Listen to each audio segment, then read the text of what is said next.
Olá, bem-vindo ao Seminário Talmide. Continuamos com nosso estudo sobre o Evangelho e a conversão bíblica, tratando agora especificamente sobre a conversão.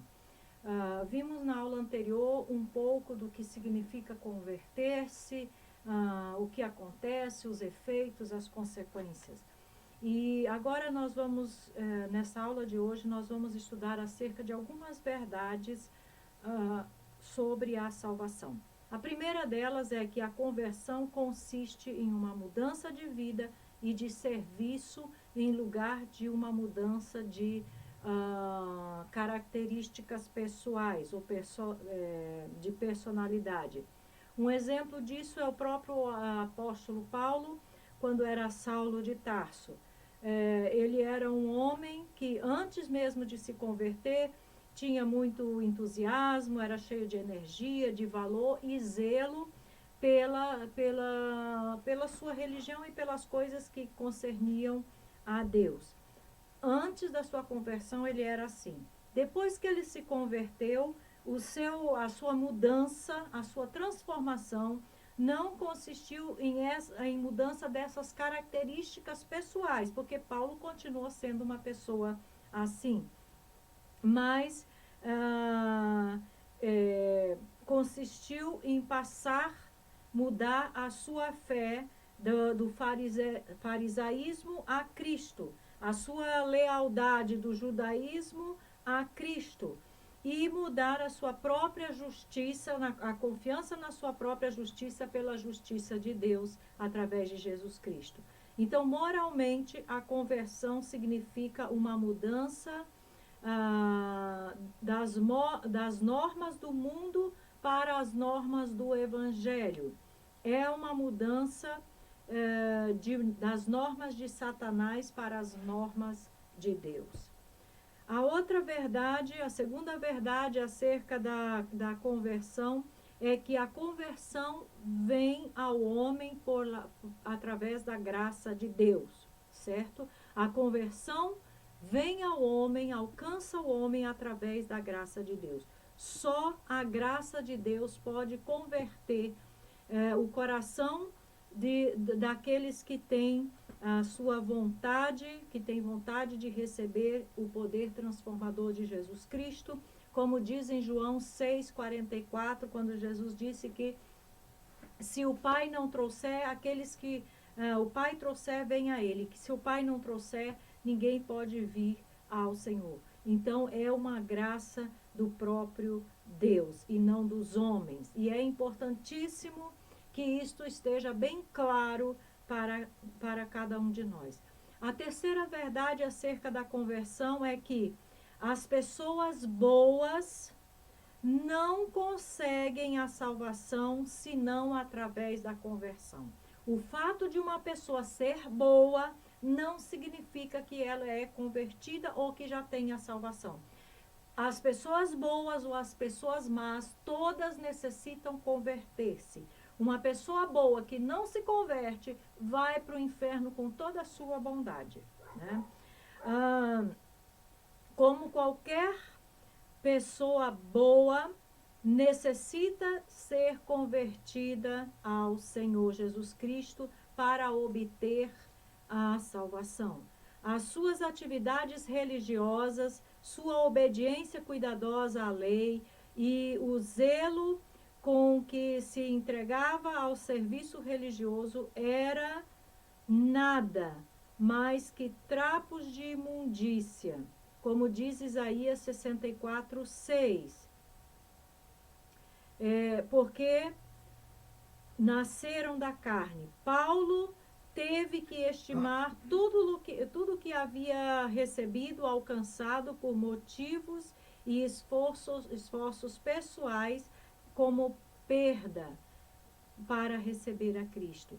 E teve que colocar sua própria justiça, ou seja, rejeitar, desprezar sua própria justiça para receber a justiça de Deus.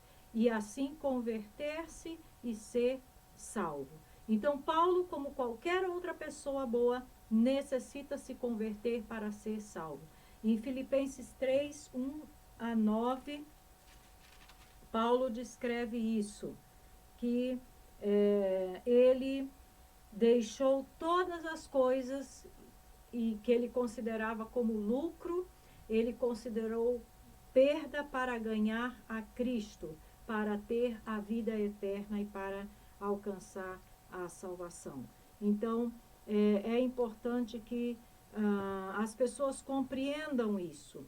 Ter o enfoque correto dessas coisas é fundamental para que a conversão seja algo real e bem entendido na Escritura. Em Lucas capítulo 18, do versículo 9 a 14, Jesus também fala que se a pessoa não se converter, perece. E ele repete isso mais de uma vez. Por isso, todas as pessoas, inclusive as boas, necessitam converter-se. A quarta verdade acerca da conversão é que o arrependimento é parte da conversão. A experiência de cada convertido prova essa verdade. Em outras palavras, uma pessoa será convertida somente se arrepende verdadeiramente. As pessoas que pensam que não necessitam arrepender-se podem ter a vontade de tornar-se membro de uma igreja, mas com esse pensamento e coração nunca serão convertidas a Deus.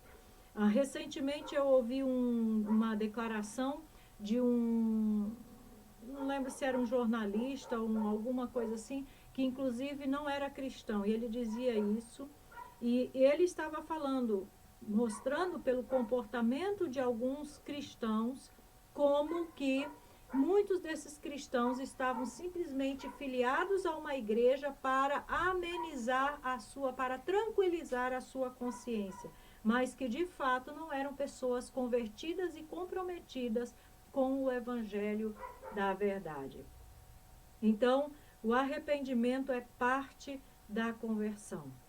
A quinta verdade acerca da conversão é que a palavra de Deus é o elemento essencial na conversão. Atos dos Apóstolos, capítulo 11, no versículo 15, Atos 11, 15, diz assim: quando, porém, comecei a falar, caiu o Espírito Santo sobre eles, como também sobre nós no princípio. Comecei a falar. Do que Pedro estava falando? Da palavra de Deus. Em Romanos 1, versículo 16, Paulo disse que o evangelho é o poder de Deus para a salvação de todo aquele que crê. Romanos 1, versículo 16. Pois não me envergonho do evangelho, porque é o poder de Deus para a salvação de todo aquele que crê. E 1 Coríntios, capítulo 4, no versículo 15, Paulo também disse: porque ainda que tivesseis milhares de preceptores em Cristo, não tereis, contudo, muitos pais, pois eu, pelo Evangelho, vos gerei em Cristo Jesus. Pelo Evangelho, ou seja, pela palavra de Deus. Que foi, então, o que primeiramente atraiu a mente daquelas 3.000 pessoas que estavam em Jerusalém no dia de Pentecostes a Cristo. O que foi que atraiu o eunuco etíope quando Filipe foi levado pelo Espírito para falar com ele? O que foi que atraiu Cornélio, Lídia, o carcereiro e tantos outros a Deus, a pessoa do Senhor Jesus Cristo e a salvação? Foi a palavra que ouviram. Foi a mensagem de Deus, acerca de Deus, que eles escutaram, e que essa palavra os levou à conversão. O Salmo 19, versículo 7 diz que a lei do Senhor é perfeita e converte a alma. Então, essa é a quinta verdade, é através da palavra de Deus. Por isso que a Bíblia nos diz que nós temos que pregar a palavra. Como crerão se não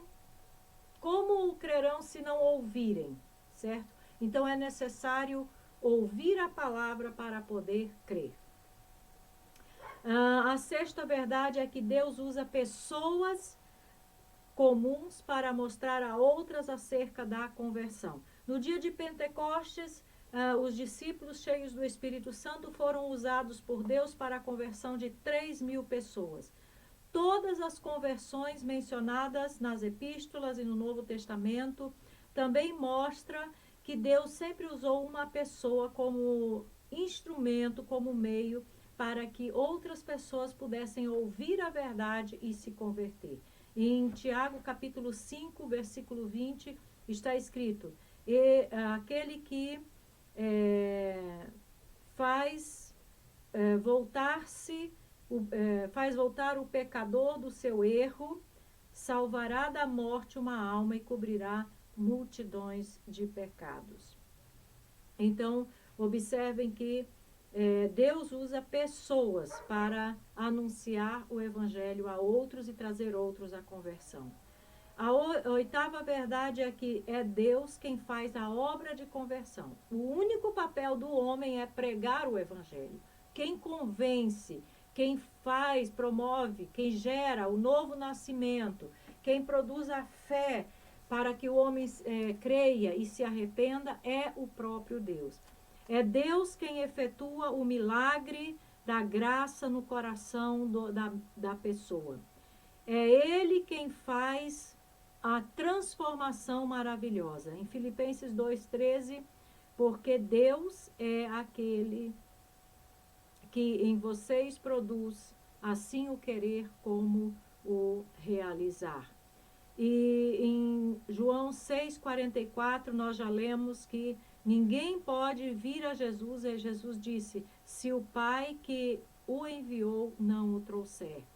A nossa parte é simplesmente submeter-nos a Deus e obedecê-lo, pregando e anunciando o Evangelho. Deus faz o resto, Deus faz toda a obra que precisa ser feita. Deus faz o chamado, o homem se rende e Deus acaba a obra. E em Filipenses 1,6 diz que aquele que começou a boa obra em vós a completará até o dia de Cristo. Então, a obra da conversão não é uma obra do homem, é uma obra de Deus.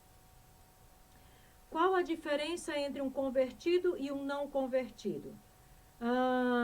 O não convertido, ele está emocionado acerca da igreja, do cristianismo e da igreja local, do céu, mas ele não quer, digamos assim, compromisso.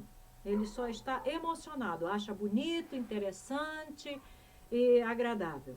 Ele pensa que o céu é grandioso e maravilhoso, mesmo que Deus não esteja lá. Ele gosta de Jesus, mas não quer se comprometer com ele o resto da sua vida. Em obediência, santidade, discipulado e sofrimento. Principalmente quando se trata de sofrimento. Ou seja, ele quer a bênção, mas não quer o compromisso nem o preço de seguir a Jesus. Porque seguir a Jesus tem um preço, sim. Quem diz que seguir a Jesus é uma maravilha, que não vai ter problemas, não vai ter dificuldades, está mentindo. Porque a Bíblia nos mostra que todos aqueles que resolvem seguir a Jesus vão sofrer perseguições, dificuldades, discriminações, lutas, etc, etc, etc. Um não convertido não pode discernir a diferença entre a obediência motivada por amor e o legalismo. Então, ele até cumpre muitas das normas, digamos, e das regras da igreja ou do cristianismo, mas ele faz isso como uma obrigação. A diferença de uma pessoa convertida, ela obedece por amor. Obedecer à verdade não é um sacrifício para ela, não é uma obrigação, mas ela faz porque ama, por amor. Ele se irrita com os pecados das outras pessoas, mas não com os seus próprios pecados. Ou seja, quer que os outros sejam santos e não pequem. enquanto ele se acha no direito de pecar e quer que todo mundo compreenda o seu pecado. Ele tem uma graça barata, que não é efetiva. Como é o convertido? Ele ama os seus irmãos, ama o corpo de Cristo e ama a Deus. Como João disse em 1 João 5:1. O que é nascido de Deus, ama. Quem não nasceu de Deus, não ama. É uma característica de uma pessoa convertida, o amor. Ele deseja ter companheirismo com Deus e não só as facilidades de ir para o céu. Nós podemos ler isso em 1 João 1, versículos 6 e 7. 1 João, capítulo 1, versículos 6 e 7. Se dissemos que mantemos comunhão com ele e andarmos nas trevas, mentimos e não praticamos a verdade. Se, porém, andarmos na luz, como ele está na luz, mantemos comunhão uns com os outros, e o sangue de Jesus, seu Filho, nos purifica de todo pecado. Capítulo 5, versículo 1, que já lemos, diz: todo aquele que crê que Jesus é o Cristo é nascido de Deus, e todo aquele que ama o que o gerou também ama ao que dele é nascido. Então, uma das características de uma pessoa convertida é que ela ama a Deus e ama os outros filhos de Deus, e ama inclusive o perdido, porque deseja que seja salvo também. O convertido entende o que significa seguir a Jesus e o que significa o discipulado. É um preço que se paga. O que é convertido, ele obedece a Deus porque ama a Deus, como nós já lemos. Capítulo 5 de 1 João, versículo 2 e 3, João disse o seguinte: nisto conhecemos que amamos os filhos de Deus, quando amamos a Deus e praticamos os seus mandamentos. Porque este é o amor de Deus, que guardemos os seus mandamentos. Ora, os seus mandamentos não são penosos. Então, obedecer a Deus é uma característica daquele que é nascido de novo, que é convertido. Ele está disposto a confessar o seu pecado e voltar-se a Deus. Como lemos em 1 de João, capítulo 1, versículo 9. Se confessarmos os nossos pecados, ele é fiel e justo para nos perdoar os pecados e nos purificar de toda injustiça. É uma pessoa que reconhece o seu pecado e confessa o seu pecado. Não o justifica, mas busca o perdão de Deus, porque entende que só a graça do Senhor pode perdoá-lo e livrá-lo da culpa do pecado. E ele defende a graça custosa, ou seja, ele entende que a graça de Deus não é algo barato, que foi um preço altíssimo. O preço de sangue, como João fala no versículo 7 desse capítulo 1 de 1 João, e diz que o sangue de Jesus nos purifica de todo pecado. Ele sabe que foi um preço de vida. E o versículo 10, que se dissemos que não temos cometido pecado, fazemos-lo mentiroso e a sua palavra não está em nós. Então, uma pessoa que é convertida de verdade, ela entende o alto preço que foi pago para que ele graciosamente pudesse ser salvo e perdoado. A outra coisa que nós temos que considerar é que o Espírito Santo tem um papel importante na conversão. E qual é o papel do Espírito Santo?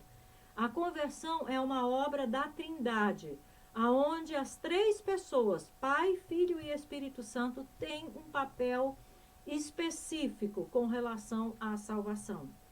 A função que Jesus delegou ao Espírito Santo em relação à conversão do crente está lá em João, capítulo 16, do versículo 7 ao 14. E diz que o Espírito Santo é quem convenceria o homem do pecado, da justiça e do juízo. João, capítulo 16, do versículo 7 em diante. Mas eu vos digo a verdade, convém-vos que eu vá, porque se eu não for, o Consolador não virá para vós outros. Se, porém, eu for, eu vô-lo enviarei. Quando ele vier, convencerá o mundo do pecado, da justiça e do juízo. Do pecado, porque não creem em mim. Da justiça, porque eu vou para o Pai, não me vereis mais. Do juízo, porque o príncipe deste mundo já está julgado.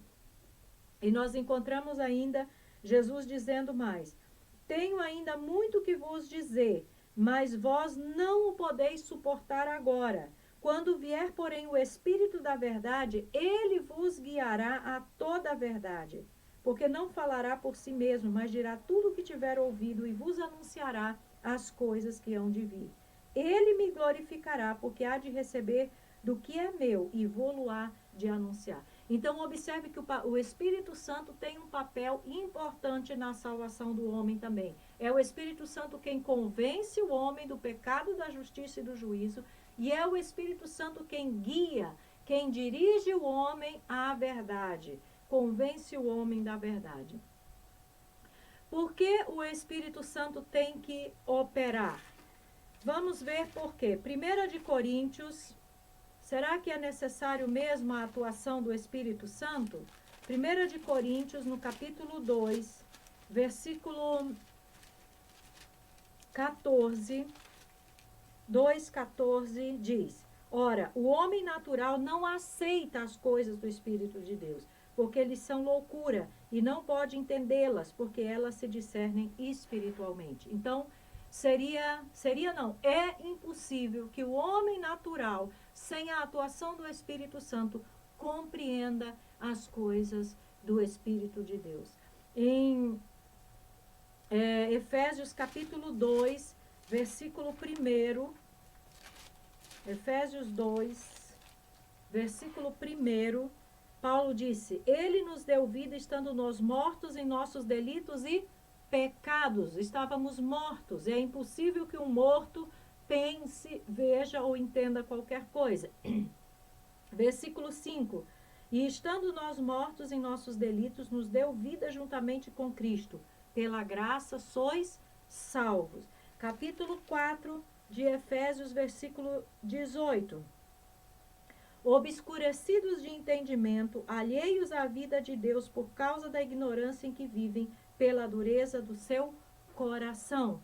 E no Salmo 14, 3, você pode ler também, Ezequiel 11, 19, você pode ler que o homem tem um coração duro, um coração de pedra, ele está morto, ele é ignorante, ele não consegue entender as coisas espirituais. E é por isso que o Espírito Santo tem que atuar para trazer o homem à salvação, para que ele se converta. Agora, como podemos dar uma falsa segurança às pessoas? Uma falsa segurança de salvação. Primeiro, a primeira coisa é supor que todas as pessoas que estão na igreja entendem e creem no Evangelho. Esse é o primeiro erro que se comete com relação à certeza da salvação. Pensar que todos que estão ali são convertidos e entendem a mensagem do Evangelho, creem no Evangelho de fato, é um engano. A segunda forma de dar falsa segurança às pessoas é dar-lhes uma visão superficial do pecado. Não mostrar a gravidade, a seriedade do pecado, como Deus vê o pecado. Mostrar o pecado como um acidentezinho, um errozinho qualquer, que pode ser facilmente remediado. Não é assim. Então, ensinar o que é o pecado de forma superficial é um equívoco.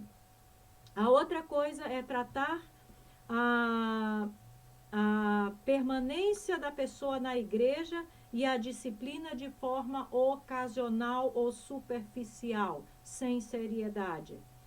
A outra forma é ensinar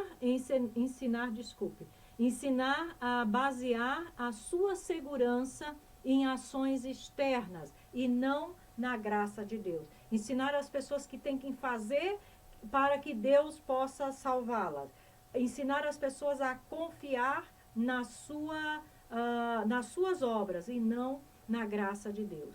A quinta forma de dar falsa segurança para as pessoas é não conectar a justificação com a santificação. Quem é justificado se santifica. É um processo e que uma coisa está relacionada com a outra. Não existe uma pessoa que esteja justificada diante de Deus e que não busque a santificação. E a sexta forma é ensinar ensinar que a pessoa pode ignorar as advertências bíblicas, que não tem problema. Então, tem que se tomar cuidado para que as pessoas não tenham uma falsa segurança e dessa forma não alcancem, não experimentem a salvação de fato. Eu quero concluir mencionando simplesmente algumas características, algumas coisas que evidenciam se uma pessoa é convertida ou não. Baseado também numa palavra do pastor Paulo Júnior. A primeira coisa de uma pessoa convertida é que ela tem uma mudança de mente. Os seus pensamentos mudam, os seus conceitos mudam, a sua mente muda e todo o resto da sua vida muda também. Então ela muda o seu conceito de pecado, o conceito que ela tem de Deus e o conceito que ela tem do mundo. A outra coisa que muda, que evidencia, que uma pessoa é convertida é o quebrantamento. A pessoa sente tristeza profunda pelo seu pecado e não tem prazer. Quando peca, isso lhe causa uma grande angústia, um grande pesar. Ela não suporta mais conviver com o pecado. A terceira característica de uma pessoa convertida é que ela tem consciência do seu pecado, de quando peca, e confessa o próprio pecado. Não fica dando desculpas nem justificativas. Quando vamos à história do filho pródigo, nós vemos que ele disse, eu pequei. Davi também, quando foi advertido, ele disse, eu pequei, lá no Salmo 51. Então, é uma confissão pessoal, ele reconhece que a culpa é dele, o pecado é dele e ele confessa o seu pecado. A quarta característica de uma pessoa convertida é que ela abandona a prática do pecado. Não é só no campo emocional, mas é na vida prática. Ela não tem mais prazer em pecar, ela não quer pecar. Uma pessoa que segue pecando e que tem prazer no pecado nunca se converteu. Isso não significa que alguém não vá cair, não vá pecar. Cai, peca, mas ela não permanece no pecado. A quinta característica de uma pessoa convertida é que ela volta-se para Deus. Ela não só abandona o pecado moralmente, legalmente, mas ela se volta totalmente para Deus. E abandonar o pecado, só abandonar o pecado é moralismo, legalismo e religiosidade. Ou seja, é necessário voltar-se para Deus e não só abandonar o pecado. A sexta característica de um convertido é que ele renuncia às boas obras, no sentido de que elas servem para a sua justificação. As boas obras não servem para justificá-lo. A justiça própria não serve diante de Deus e ela entende isso. Então, ela deixa de confiar nas obras para confiar somente em Jesus e na sua obra salvadora na cruz. A sétima característica de um convertido é que ele obedece. Ele obedece a palavra de Deus e ele obedece aquilo que Deus estabeleceu para a vida de um cristão. Então, essas são características de uma pessoa que realmente é convertida. Cabe a nós pensarmos se dentro das nossas igrejas ou se nós mesmos, como cristãos, estamos de fato, tivemos de fato essa experiência de conversão. Alguém que não se converte não é salvo. Essa experiência é fundamental para que haja salvação. E o papel, o objetivo da pregação do Evangelho, da mensagem do Evangelho, é a conversão de vidas. Por isso temos que entender o Evangelho, pregar o Evangelho e não outras coisas, e deixar que o Espírito Santo opere, atue, para convencer as pessoas e assim elas serem salvas e se converterem. Que o Senhor te abençoe e até a nossa próxima aula, nosso próximo estudo. Aqui encerramos os nossos estudos sobre o Evangelho e a conversão. Que sejam de bênção para você, que sejam úteis para a sua vida, para o seu ministério, para a sua igreja, e que o Senhor te abençoe poderosamente.